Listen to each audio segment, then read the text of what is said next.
It's all part of Wawa's efforts to expand into what some consider to be Sheetz territory.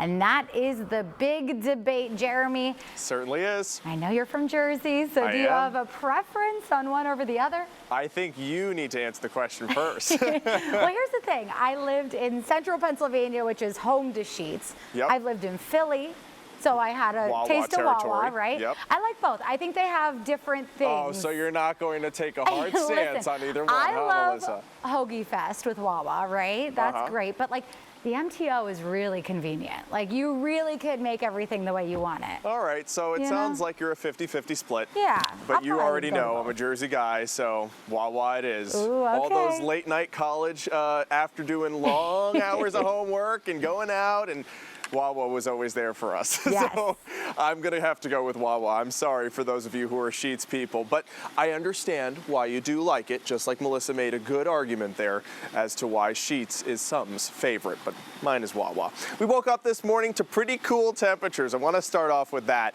and show you just how cold we were in Hazleton. 37 degrees to wake up.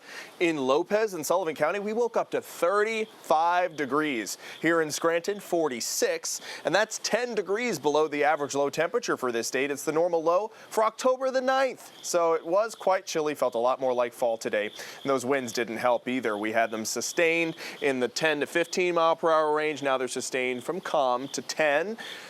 We had gusts today, though, up to near 30 in Mount Pocono, 23 for Scranton, 21 for Wellsboro. Speaking of Scranton, good evening to you, Electric City. There's your current temperature, 63 degrees, 10 degrees cooler than what we topped out today, which was 73. We have winds coming out of the southwest at 8. Temps are in the 50s and 60s.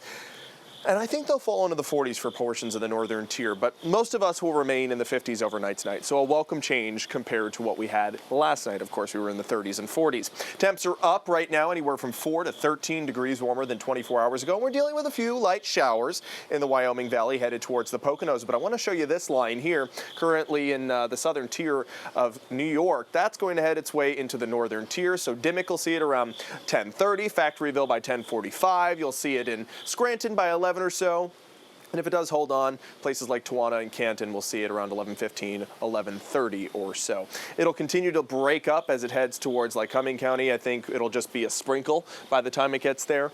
And I don't think too many of you in the southern tier are going to see it at all. This is the bigger picture, though. We had this low pressure system roll through on Saturday with this cold front. That's what cleared us out. We have one last shortwave trough connected to this low pressure system, giving us that bout of instability. Once we're done with that, we're going to be under high pressure for the entire week, if not parts of next week, which means dry conditions. So here's future clouds and radar. An additional shower or two possible for the northern tier headed into the Wyoming Valley, but I think it'll break up by the time it gets to the southern tier. Overnight tonight, we'll have some fog and some cloud cover that'll burn off to sunshine, and then through your day on Tuesday, lots of sunshine. Same for Wednesday, pretty much all the way through much of this upcoming week. There are your wake-up temperatures, warmer than we were this morning. Temperatures in the 50s instead of in the 30s and 40s. There's your 7-day forecast. 77 is a high for tomorrow, 80s for the midweek and even into the weekend. And Melissa, I didn't get a chance to talk about it, but tropical storm Francine is gaining strength in the Gulf, and it's set to make landfall in Louisiana as a Category 2 hurricane.